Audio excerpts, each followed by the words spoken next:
Hey all, it's DT Neal again, talking about writing, books, and other things. Um, Today I was just reminded of Rust Belt living. I've my entire life I've been in the Rust Belt. I've grown up in the Rust Belt.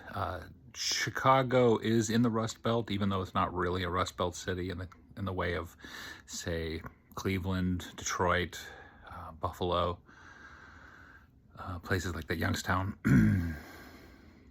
Pittsburgh, other cities like that. By the way, they're much more Rust Belt cities, but the region, it still holds. And I've pointedly set stories in Rust Belt regions.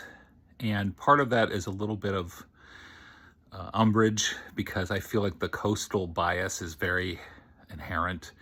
If something isn't taking place in New York or LA, so everything between is like flyover and beneath consideration. And the Rust Belt, I feel like, has been ignored. And so to that end, I've pointedly used Rust Belt cities or made up towns and villages in Rust Belt regions, settings for my stories. And I like that. See, I always feel like there's something interesting about the Rust Belt that may not be apparent to people from the outside. People looking in from the outside might just see lapsed cities, urban decay, dead manufacturing sectors, people ground up by the deindustrialization of the United States in the late 20th century and onward. And that's all there. But there's an interesting blend of thoughts and feelings, good and bad, that make the Rust Belt compelling as a setting. It's kind of like when people, I'm a big fan of Southern writers, and I feel like there are a number of Southern writers who really capture, and I could probably talk about that elsewhere, really capture that vibe of life in the South. But in the Rust Belt, it's got its own thing. And Rust Belt people are not like your stereotypical corn-fed Midwestern folk. When you go west of the Rust Belt into the proper Midwest, you get a much more of a different type, the proverbial Bible Belt. The Rust Belt is something else. It's like there's the lost promise of American industry there. That's where the rust comes from. It's like in rust we trust.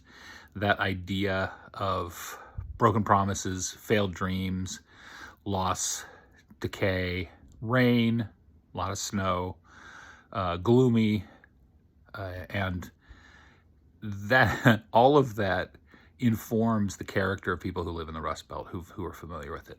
And there are stories to be told, and in many ways, a lot of untold stories are there. There are a lot of things that don't get the attention because the coastal media entities, they don't really pay attention to it that much unless they have to.